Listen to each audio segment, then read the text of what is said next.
क्या आपको पता है मायावती के सिर्फ 5 भाषणों ने कैसे बदल दी बहुजन राजनीति की तस्वीर? सुनिए वो कहानी जिसने लाखों लोगों को भावुक कर दिया और पूरे आंदोलन को नई ताकत दी। ये सुनकर आप भी दंग रह जाएंगे। लेकिन वीडियो में आगे बढ़ने से पहले अगर आप सच्चे अम्बेडकरवादी हैं तो चैनल को सब्सक्राइब कर लीजिए। तो शुरू करते हैं। भारत की राजनीति में हर दौर में कुछ आवाजें ऐसी होती हैं जो व्यवस्था की जड़ों को हिला देती हैं। उनमें से एक नाम है मायावती। उनके शब्दों में सिर्फ राजनीति नहीं बल्कि संघर्ष, पीड़ा और आत्मसम्मान की पुकार थी। बहुजन समाज सदियों से उपेक्षित रहा, शिक्षा से दूर, रोजगार से वंचित, सामाजिक भेदभाव में घिरा हुआ। ऐसे में उनकी आवाज ने न सिर्फ मंच पर हलचल मचाई बल्कि लाखों दिलों में उम्मीद जगा दी। यह श्रृंखला उन 5 भाषणों को समझेगी जिन्होंने बहुजन आंदोलन को नई ताकत दी। पहले भाग में हम देखेंगे कैसे मायावती ने अपने पहले भाषण से समाज की चेतना जगा दी। यह भाषण तब दिया गया जब समाज की स्थिति बेहद खराब थी। स्कूलों में प्रवेश मुश्किल था, सरकारी योजनाओं में नाम तक नहीं आता था, समाज में अपमान झेलना पड़ता था। राजनीतिक दल उन्हें वोट बैंक की तरह देखते थे। ऐसे समय में मायावती ने मंच पर आते ही बिना किसी बनावट के कहा, हम भी इस देश के नागरिक हैं, हमें भी अधिकार चाहिए, हमें भी शिक्षा चाहिए, हमें भी सम्मान चाहिए, हमें किसी से डरने की जरूरत नहीं है, हम पीछे नहीं रहेंगे, हम आगे बढ़ेंगे। जैसे ही यह शब्द सभा में गूंजे, सन्नाटा छा गया। लोग अपने भीतर छिपे दर्द को पहली बार सुन रहे थे। कुछ ही क्षणों में तालियों की गड़गड़ाहट पूरे मैदान में गूंज उठी। महिलाओं की आंखें भर आईं। कई महिलाएं अपने बच्चों को सीने से लगाकर रोने लगीं। युवाओं ने तालियां बजाते हुए नारे लगाए, जय भीम, मायावती जिंदाबाद। बुजुर्गों ने माथे पर हाथ रखकर आशीर्वाद दिया। सभा के बाद लोग मायावती के पास जाकर हाथ जोड़ते, पैर छूते और कहते, आपने हमारी बात कही, हमारे बच्चों का भविष्य बदल सकता है, हमें उम्मीद मिली है। कई युवाओं ने कहा कि वे राजनीति में आने का सपना देखते हैं। महिलाओं ने कहा कि वे बच्चों को पढ़ाएंगी चाहे कितनी भी कठिनाई हो। गांवों से आए किसानों ने कहा कि अब उन्हें लगता है कि कोई उनके साथ खड़ा है। इस भाषण के बाद गांवों में बैठकों का सिलसिला शुरू हुआ। लोग अपने मुद्दों पर चर्चा करने लगे। युवाओं ने राजनीतिक भागीदारी का सपना देखा। महिलाओं ने शिक्षा और आत्मनिर्भरता को प्राथमिकता दी। दलित समाज में आत्मसम्मान की भावना जागी। मायावती की पहचान एक नेता से बढ़कर संघर्ष का प्रतीक बन गई। इस भाषण की भाषा में खास बातें थीं जिन्होंने लोगों को भावुक कर दिया। उन्होंने सीधे संवाद किया, पीड़ा को स्वीकार किया और समाधान की दिशा दिखाई। उन्होंने कहा कि उन्हें मालूम है कि लोग किन समस्याओं से जूझ रहे हैं। उनके शब्दों में आशा और आत्मविश्वास था। उन्होंने समाज से जुड़ी भाषा का इस्तेमाल किया। उनकी आवाज में करुणा और दृढ़ता का संतुलन था। यही कारण था कि यह भाषण आज भी प्रेरणा का स्रोत है। सभा के बाद गांवों में समूह बनाकर चर्चा होने लगी। स्वयंसेवकों की टीमें बनी। युवाओं ने कॉलेजों में बहुजन अधिकारों के लिए मंच शुरू किए। महिलाओं ने शिक्षा केंद्र खोलने की योजना बनानी शुरू की। यह भाषण एक मोड़ साबित हुआ। लोगों ने महसूस किया कि वे बदलाव का आधार बन सकते हैं। भाषण के प्रभाव ने राजनीतिक लामबंदी को जन्म दिया। लोग वोट देने के लिए संगठित हुए, अपने अधिकारों की जानकारी लेने लगे। शिक्षा अभियान शुरू हुए। नौकरी में आरक्षण की मांग उठी। समाज में सम्मान की लड़ाई शुरू हुई। बहुजन आंदोलन की नींव मजबूत हुई। यह भाषण सही समय पर सही शब्दों के साथ आया। मायावती ने व्यक्तिगत पीड़ा से जुड़कर आशा दिखाई। उन्होंने शिकायत के साथ समाधान भी दिया। उनकी भाषा ने लोगों के दिलों को छू लिया। इस भाषण ने बहुजन समाज को यह एहसास दिलाया कि वे अकेले नहीं हैं। उन्हें शिक्षा चाहिए, अधिकार चाहिए, सम्मान चाहिए। उन्हें आवाज देने वाला नेतृत्व भी मिल सकता है। यही वह क्षण था जब समाज में बदलाव की लहर उठी। लोग मायावती को सिर्फ नेता नहीं बल्कि संघर्ष का चेहरा मानने लगे। पहले भाषण के बाद बहुजन समाज में जो हलचल पैदा हुई थी वह धीरे धीरे एक संगठित आंदोलन का रूप लेने लगी। लोग जागरूक हो रहे थे लेकिन रास्ता अभी स्पष्ट नहीं था। ऐसे में मायावती ने दूसरा बड़ा भाषण दिया जिसमें उन्होंने स्पष्ट शब्दों में कहा कि अधिकार पाने के लिए केवल नारों से काम नहीं चलेगा। शिक्षा, जागरूकता और आत्मनिर्भरता के रास्ते पर चलना होगा। सभा स्थल पर हजारों लोग फिर एकत्र हुए। ग्रामीण महिलाएं सिर पर पल्लू डाले आई थीं। युवा अपने हाथों में बैनर लिए खड़े थे। कई लोग अपने बच्चों के साथ आए थे जो उनके भविष्य का सपना थे। जैसे ही मायावती मंच पर आईं, माहौल गंभीर हो गया। उन्होंने बिना किसी औपचारिकता के सीधे कहा, हम अपने बच्चों को पढ़ाएंगे। हमें सरकारी योजनाओं की जानकारी लेनी होगी। हमें अपने अधिकार पहचानने होंगे। हमें खुद आगे आना होगा। किसी और की रहमत का इंतजार मत करो। खुद बदलो, समाज बदल जाएगा। सभा में हलचल मच गई। कई लोगों ने सिर हिलाकर सहमति जताई। मायावती ने आगे कहा, हमारे अधिकार संविधान में लिखे हैं। शिक्षा हमारा हथियार है। आत्मनिर्भरता हमारी ताकत है। अगर हम जागरूक होंगे तो कोई हमें रोक नहीं सकता। अगर हम खुद आगे बढ़ेंगे तो कोई हमें दबा नहीं सकता। यह सुनते ही सभा में तालियों की आवाज गूंज उठी। महिलाएं आगे बढ़कर कहने लगीं, हम अपने बच्चों को स्कूल भेजेंगे। युवाओं ने कहा, हम समाज में जागरूकता फैलाएंगे। बुजुर्गों ने कहा, हम अपने अनुभव से बच्चों को रास्ता दिखाएंगे।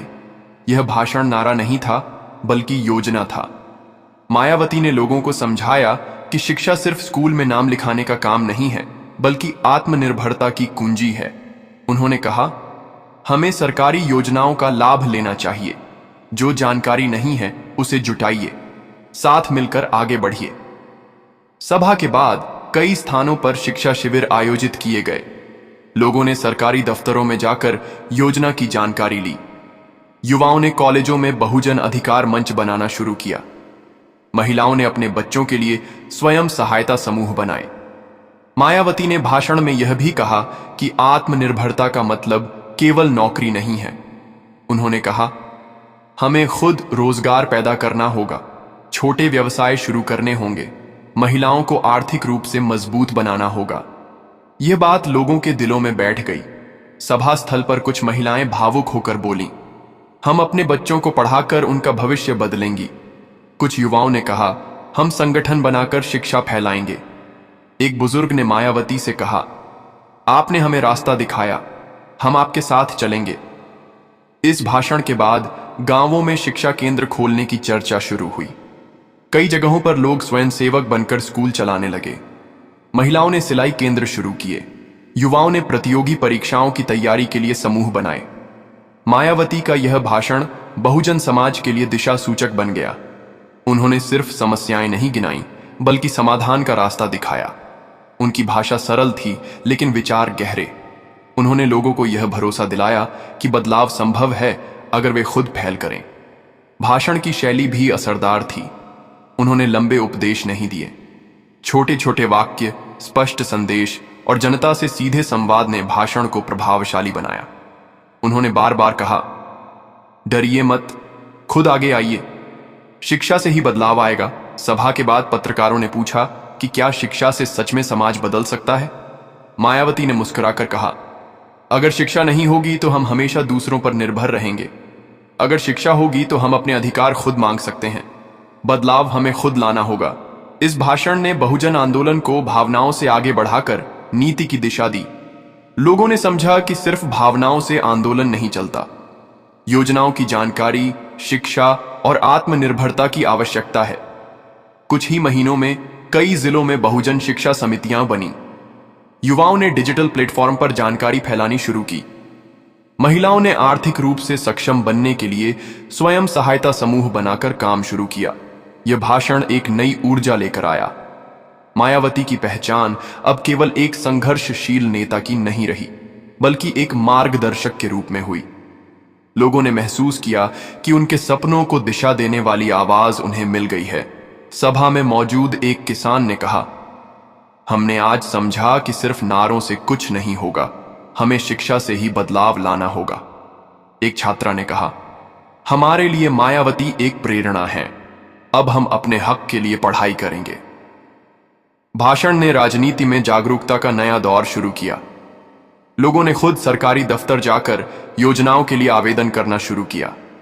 महिलाएं स्वयं सहायता समूह बनाकर आर्थिक रूप से सशक्त हुईं। युवाओं ने शिक्षा और अधिकार के लिए जागरूकता अभियान शुरू किए। इस भाषण के बाद बहुजन आंदोलन का स्वरूप बदल गया।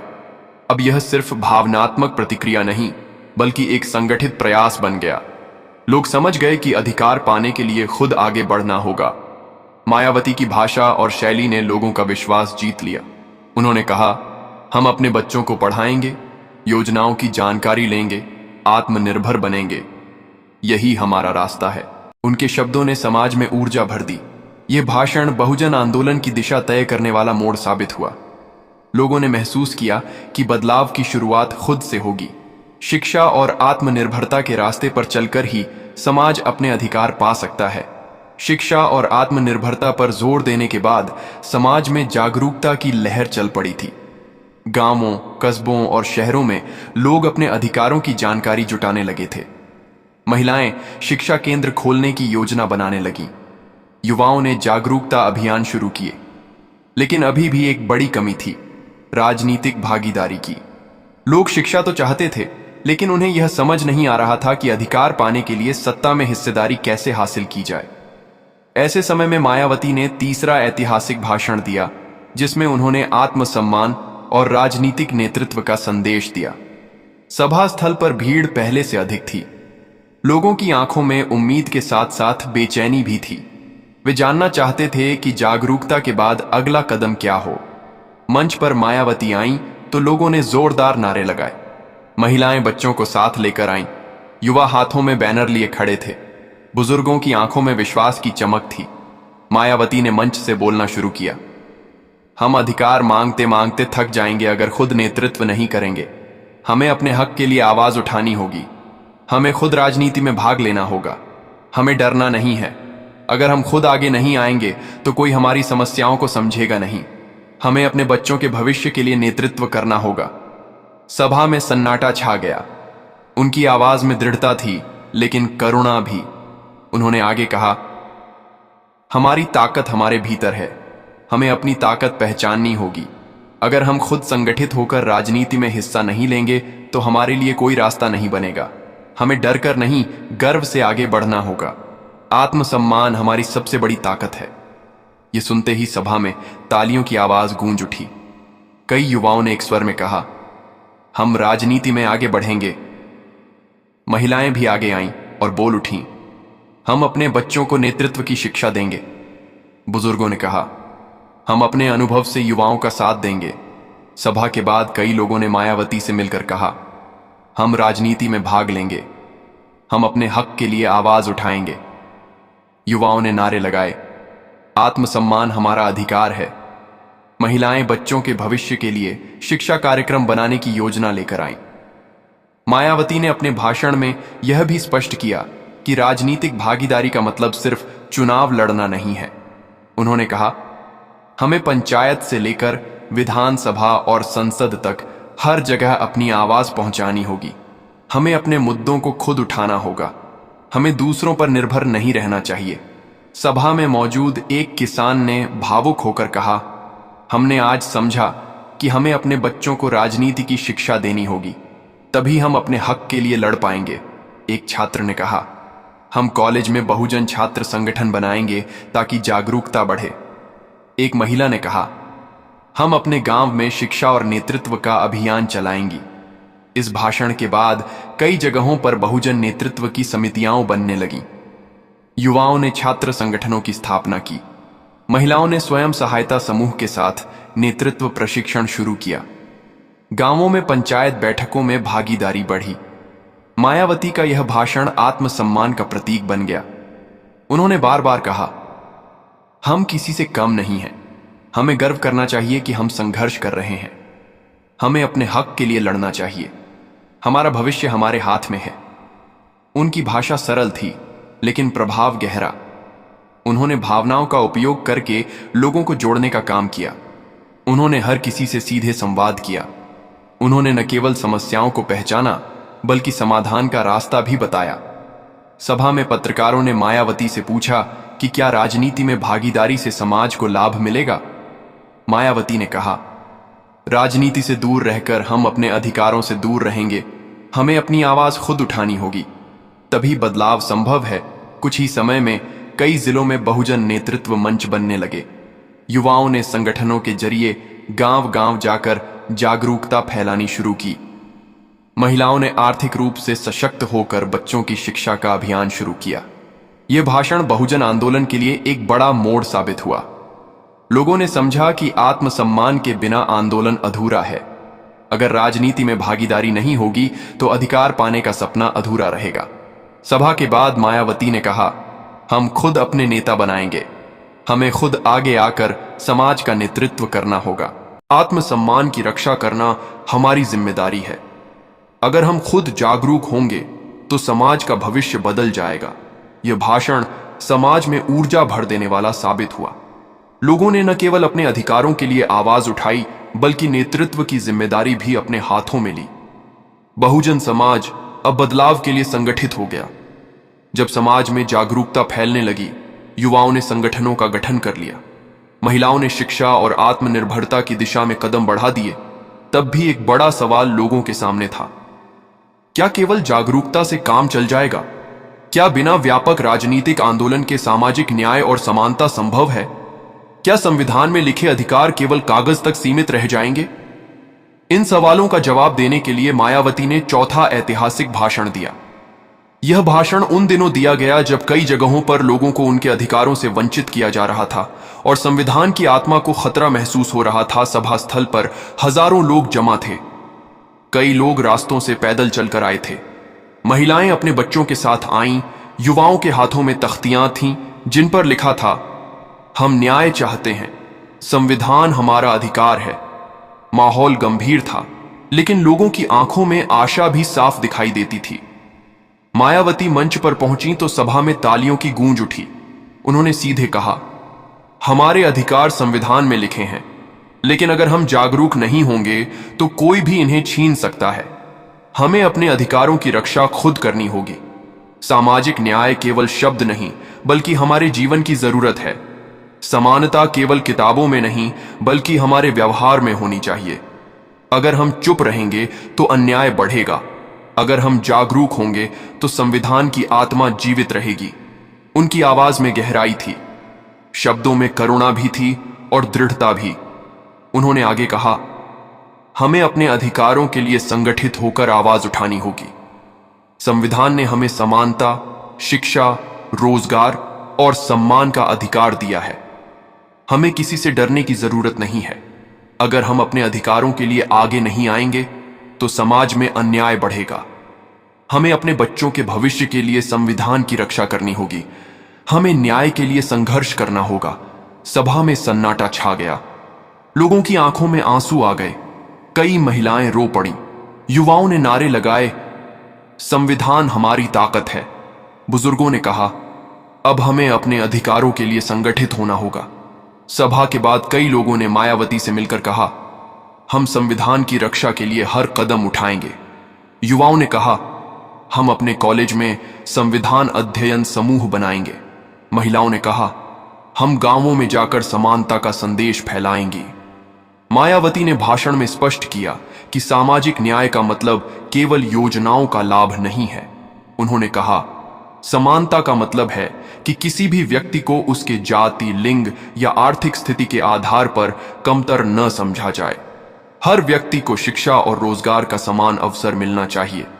हमें अपने समाज में भेदभाव के खिलाफ खड़ा होना होगा। हमें अपने बच्चों को आत्मसम्मान और संविधान के बारे में जागरूक करना होगा। सभा में मौजूद एक किसान ने कहा, हमने आज समझा कि संविधान के अधिकार केवल कागज में नहीं रह सकते। हमें खुद जागरूक होकर इनकी रक्षा करनी होगी। एक छात्रा ने कहा, हम अपने कॉलेज में संविधान पढ़ाई का अभियान शुरू करेंगे। एक महिला ने कहा, हम गांव-गांव जाकर महिलाओं को जागरूक करेंगे कि शिक्षा और रोजगार उनका अधिकार है। इस भाषण के बाद कई जगहों पर संविधान जागरूकता अभियान शुरू किए गए। युवाओं ने पुस्तिकाएं बांटकर लोगों को अधिकारों के बारे में बताया। महिलाओं ने स्वयं सहायता समूह के माध्यम से शिक्षा केंद्र खोले। गांवों में पंचायत बैठकों में संविधान की चर्चा होने लगी। मायावती ने भाषण में यह भी कहा कि न्याय की रक्षा के लिए हमें एकजुट होना होगा। उन्होंने कहा, हम सबको साथ आना होगा। अन्याय और भेदभाव के खिलाफ आवाज उठानी होगी। हमें अपने समाज की रक्षा करनी होगी। जब हम संगठित होंगे तो कोई भी हमें दबा नहीं सकता। सभा में पत्रकारों ने पूछा कि क्या संविधान की रक्षा के लिए आंदोलन जरूरी है। मायावती ने कहा, अगर हम जागरूक नहीं होंगे तो संविधान का अधिकार कागज तक सीमित रहेगा। अगर हम चुप रहेंगे तो अन्याय बढ़ेगा। हमें अपनी ताकत पहचाननी होगी। हमें अपने अधिकारों के लिए खड़ा होना होगा। यही समाज का भविष्य बदल देगा। कुछ ही समय में कई जिलों में संविधान अध्ययन केंद्र शुरू हुए। युवाओं ने जागरूकता अभियान चलाकर गांवों में जाकर संविधान की किताबें बांटी। महिलाओं ने शिक्षा केंद्र खोलकर बच्चों और महिलाओं को अधिकारों के बारे जानकारी दी। यह भाषण बहुजन आंदोलन के लिए एक नया आधार बन गया। अब आंदोलन केवल जागरूकता तक सीमित नहीं रहा, बल्कि संविधान की रक्षा, सामाजिक न्याय और समानता की दिशा में एक व्यापक अभियान बन गया। सभा के बाद मायावती ने कहा, हम सब मिलकर संविधान की आत्मा की रक्षा करेंगे। हम अपने बच्चों को शिक्षा देंगे। हम भेदभाव के खिलाफ आवाज उठाएंगे। हमें अपने समाज को संगठित करना होगा। यही हमारा अधिकार है, यही हमारा कर्तव्य है। सभा में मौजूद युवाओं ने कहा, हम अपने कॉलेज में संविधान अध्ययन मंच बनाएंगे ताकि हर छात्र अपने अधिकारों से परिचित हो। महिलाओं ने कहा, हम गांव गांव जाकर शिक्षा और समानता का संदेश फैलाएंगी। इस भाषण ने समाज में एक नई ऊर्जा भर दी। लोग संविधान की रक्षा के लिए संगठित हुए। उन्होंने समझा कि जागरूकता के बिना अधिकार बेकार है, शिक्षा के बिना आत्मनिर्भरता अधूरी है और आत्मसम्मान के बिना राजनीति बेअसर है। यह भाषण आंदोलन को भावनाओं से आगे बढ़ाकर नीति और अधिकार की दिशा में ले गया। लोगों ने समझा कि सामाजिक न्याय केवल भाषण का विषय नहीं, बल्कि जीवन की जरूरत है। संविधान का अधिकार तभी बच सकता है जब समाज जागरूक होकर उसे अपनाए। जब समाज में जागरूकता फैल चुकी थी, संविधान की रक्षा का अभियान शुरू हो गया था। युवाओं और महिलाओं ने शिक्षा और आत्मनिर्भरता की दिशा में कदम बढ़ा दिए थे। तब भी बदलाव की राह आसान नहीं थी। भेदभाव, गरीबी, राजनीतिक उपेक्षा और सामाजिक अन्याय अब भी मौजूद थे। लोग संघर्ष कर रहे थे, लेकिन उन्हें एक ऐसी आवाज चाहिए थी जो उन्हें सिर्फ जागरूक ही न करे, बल्कि एकजुट होकर आगे बढ़ने का रास्ता दिखाए। ऐसे समय में मायावती ने 5वां और सबसे प्रभावशाली भाषण दिया। एक ऐसा भाषण जिसने बहुजन समाज को संघर्ष की दिशा, आत्मविश्वास और भविष्य की राह दिखाई। सभा में पहले से कहीं अधिक लोग जुटे थे। दूर दराज से आए ग्रामीण, शहरों से आए छात्र, महिलाएं बच्चों के साथ, बुजुर्ग अपने अनुभव लेकर। सभी की आंखों में उम्मीद और चिंता दोनों थे। सब चाहते थे कि अब आंदोलन को एक स्पष्ट दिशा मिले। जैसे ही मायावती मंच पर पहुंची, सभा में जोश और अनुशासन दोनों का मिश्रण दिखा उन्होंने मंच से बोलना शुरू किया। हमने बहुत संघर्ष किया है। हमने जागरूकता फैलाई है। हमने शिक्षा का रास्ता चुना है। हमने अपने अधिकारों की रक्षा का संकल्प लिया है। लेकिन अगर हम बिखरे रहेंगे तो हमारी ताकत कम पड़ जाएगी। हमें एकजुट होना होगा। हमें अपने संघर्ष को संगठित करना होगा। हमें अपने भविष्य के लिए मिलकर काम करना होगा। एकजुटता ही हमारी सबसे बड़ी ताकत है। सभा में सन्नाटा छा गया। फिर तालियों की आवाज गूंज उठी। मायावती ने आगे कहा, हमारे समाज को लंबे समय से उपेक्षा मिली है, लेकिन अब हमें हार मानने की जरूरत नहीं है। हमें संघर्ष करना होगा। हमें अपने अधिकारों के लिए आवाज उठानी होगी। हमें एक दूसरे का साथ देना होगा। हम तभी मजबूत होंगे जब हम साथ चलेंगे। एकजुटता से ही बदलाव आएगा। उनकी आवाज में जोश था, लेकिन साथ ही संयम और समझदारी भी। उन्होंने स्पष्ट शब्दों में बताया कि संघर्ष का मतलब सिर्फ विरोध नहीं, बल्कि निर्माण भी है। उन्होंने कहा, हमें अपने समाज में शिक्षा फैलानी है। हमें महिलाओं को आत्मनिर्भर बनाना है। हमें युवाओं को नेतृत्व के लिए तैयार करना है। हमें गांव गांव जाकर लोगों को अपने अधिकारों के बारे में जागरूक करना है। यही हमारी जीत का रास्ता है। सभा में कई युवाओं की आंखें चमक उठीं। वे आगे बढ़कर बोले, हम संगठन बनाएंगे। हम गांव गांव जाकर जागरूकता फैलाएंगे। महिलाएं आगे आईं और कहने लगीं, हम अपने बच्चों को पढ़ाकर उन्हें आगे बढ़ाएंगी। हम एक दूसरे का साथ देंगे। बुजुर्गों ने कहा, हम अपने अनुभव से नई पीढ़ी को राह दिखाएंगे। मायावती ने लोगों से सीधे संवाद करते हुए कहा, हमें अपने संघर्ष में धैर्य रखना होगा। हमें एक दूसरे का साथ देना होगा। हमें डरना नहीं है। हमें अपने भविष्य को खुद गढ़ना होगा। अगर हम एकजुट होंगे तो कोई भी ताकत हमें रोक नहीं सकती। हमारी एकजुटता ही हमारी पहचान बनेगी। सभा के बाद कई लोग मायावती से मिलने आए। युवाओं ने कहा कि वे अपने कॉलेजों में छात्र मंच बनाकर आंदोलन को आगे बढ़ाएंगे। महिलाओं ने कहा कि वे शिक्षा केंद्रों के साथ आत्मनिर्भरता अभियान चलाएंगी। बुजुर्गों ने कहा कि वे अपने अनुभव साझा कर समाज में नेतृत्व को मजबूती देंगे। मायावती ने भाषण में यह भी कहा कि संघर्ष का रास्ता आसान नहीं है। उन्होंने कहा, हमें आलोचना का सामना करना पड़ेगा, हमें विरोध का सामना करना पड़ेगा, लेकिन हमें हार नहीं माननी है। हमें अपने लक्ष्य पर टिके रहना है। संघर्ष से ही बदलाव आएगा। हमें अपने अधिकारों के लिए संगठित होकर आवाज उठानी होगी। सभा में मौजूद एक किसान ने कहा, हम समझ गए हैं कि अगर हम साथ रहेंगे तो हमारी ताकत बढ़ेगी। अब हम गांव में मिलकर शिक्षा और अधिकार का काम करेंगे। एक छात्रा ने कहा, हम कॉलेज में संविधान और अधिकारों पर चर्चा कर युवाओं को जागरूक करेंगे। एक महिला ने कहा, हम अपने गांव में महिलाओं को आत्मनिर्भर बनाने के लिए समूह बनाएंगे। इस भाषण के बाद कई जगहों पर बहुजन समाज के संगठन बनने लगे। युवाओं ने प्रशिक्षण कार्यक्रम शुरू किए। महिलाओं ने स्वयं सहायता समूहों के जरिए आर्थिक गतिविधियां शुरू की। गांवों में शिक्षा केंद्र खुलने लगे। समाज में आत्मविश्वास बढ़ा। मायावती ने अपने भाषण में कहा, हमें अपनी ताकत पहचाननी होगी, हमें अपने समाज की रक्षा करनी होगी, हमें संघर्ष करते रहना होगा, हमें अपने अधिकारों के लिए आवाज उठानी होगी। यही हमारा रास्ता है, यही हमारा भविष्य है। सभा में पत्रकारों ने पूछा कि क्या एकजुटता से वास्तव में बदलाव संभव है? मायावती ने जवाब दिया, अगर हम साथ होंगे तो कोई भी ताकत हमें रोक नहीं सकती। अगर हम बिखरे रहेंगे तो कोई भी हमें दबा सकता है। हमें अपने लक्ष्य पर ध्यान देना होगा। हमें अपने समाज के हर व्यक्ति को जोड़ना होगा। यही बदलाव की कुंजी है। कुछ ही समय में कई जिलों में शिक्षा और अधिकार के लिए अभियान शुरू हो गए। युवाओं ने अपने गांवों में जागरूकता कार्यक्रम चलाए। महिलाओं ने समूह बनाकर आर्थिक गतिविधियां शुरू की। संविधान की रक्षा और सामाजिक न्याय के लिए समितियां बनी। यह भाषण आंदोलन का निर्णायक मोड़ बन गया। अब समाज में जागरूकता, शिक्षा और आत्मनिर्भरता के साथ साथ एकजुटता की भावना भी फैलने लगी। लोगों ने महसूस किया कि बदलाव तभी संभव है जब वे खुद आगे आए। सभा के बाद मायावती ने कहा, हम सब मिलकर अपने समाज का भविष्य बदल सकते हैं। हमें अपने बच्चों के लिए शिक्षा का रास्ता खोलना होगा। हमें अपने अधिकारों के लिए संघर्ष करना होगा। हमें एकजुट होकर आगे बढ़ना होगा।